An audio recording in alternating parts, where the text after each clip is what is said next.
गले में इंची टेप लटकाए ये बंदा बिल्कुल बेचारा सा लग रहा है। लेकिन एक समय ऐसा था जब इसकी गिनती टॉप सूट मेकर्स में होती थी, मगर एक टाइम ऐसा आता है जब इसकी शॉप पर एक बंदा तक नहीं भटकता और अब इसका कारोबार बिल्कुल ठप हो चुका है। इसके बाद इसके पास कोई चारा नहीं बचता और वो अपने सारे कपड़े एक ठेले पे रख के लेके जाता है। वो अब अपने सारे सूट्स रास्ते में बेचना चाहता है और ऐसा बहुत ही कम लोग हिम्मत दिखा पाते हैं। इसका नाम निकोस है। निकोस एक शांत आदमी है। आमतौर पर ग्राहक दरवाजे पर आने की पहल करते हैं, इसलिए वो राहगीरों को आते जाते देखकर बिल्कुल भी चिल्लाता नहीं है। वो बहुत ही घबराया हुआ है और उसे नहीं पता कि क्या करना है। उसके पास एक आदमी आता है जिसके हाथ गंदे हैं। वो जब इसके सूट को छूने की कोशिश करता है तो वो उसको बोलता है कि इनको ना छुएं क्योंकि गंदे हो जाएंगे। जिसके बाद वो आदमी मुस्कुराता हुआ वहां से चले जाता है और इसी के बाद दो और आदमी आते हैं। वो यहाँ पर आए थे एक सस्ता सूट खरीदने के लिए और जब वो इसके सूट्स ट्राई करते हैं और इसका रेट पूछते हैं तो उसके बाद वो काफ़ी हैरान हो जाते हैं क्योंकि इन सूट का प्राइस काफ़ी ज़्यादा होता है एक रोड साइड कपड़े बेचने वाले के लिए। और फिर वो भी वहाँ से रवाना हो जाते हैं क्योंकि चाहे कोई भी हो, रोड साइड में कोई इतने महंगे सूट्स बेचेगा तो कोई भी उसको अफोर्ड नहीं कर पाएगा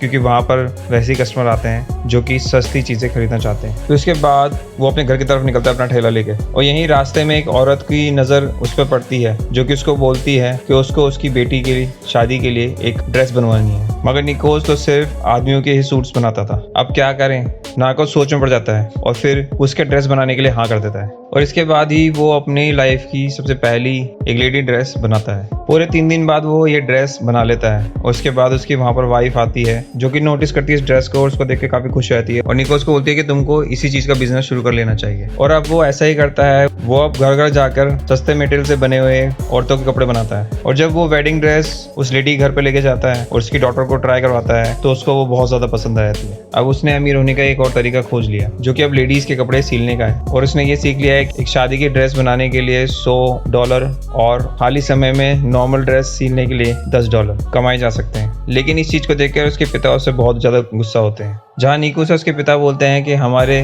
पूर्वजों ने भी सिर्फ आदमियों के ही सूट सिले थे और तुम लड़कियों के ड्रेस बनाने जा रहे हो। और इसी पर निकोस अपने पिता को एक रिप्लाई देता है कि लेडीज के कपड़े भी टेलर के द्वारा ही सिले जाते हैं और वो बोलता है कि आई एम ए टेलर। इसके बाद वो लेडीज की ड्रेसेस ही बेचने लगता है। नाइकोस के पास ज्यादातर बड़े ऑर्डर्स आ जाते थे। अब नाइकोस ने जहाँ पर अपनी दुकान लगा रखी थी उसके पड़ोस में एक मछुआरा होता है जो कि अपनी बेटी की शादी के लिए उसे एक ड्रेस के लिए मांग करता है। वो बोलता है कि जब तुम्हारी बेटी की शादी होगी तो अपनी बेटी की ड्रेस मुझे दे देना। कुछ दिनों बाद वो मछुआरे के घर शादी की पोशाक के साथ आता है। उन्हें उम्मीद नहीं थी कि केवल $150 से वो ड्रेस बना सकता है और इतनी सुंदर शादी की ड्रेस पहनने के बाद उनकी लड़की बहुत खुश हो जाती है। इसी के बाद निको को उम्मीद होती है कि उसको इसके बदले पैसे मिलेंगे, लेकिन मछुआरा उसको 2 पैकेट मछली की लाके दे देता है। लेकिन निको बिना कोई शब्द कहे आसानी से सहमत हो जाता है और अपने इस अच्छे व्यवहार और अच्छे काम की वजह से वो अपनी जगह पर काफ़ी ज़्यादा फेमस हो जाता है। बहुत से लोग यहाँ आते हैं, यहाँ तक कि यहाँ का लॉकर रूम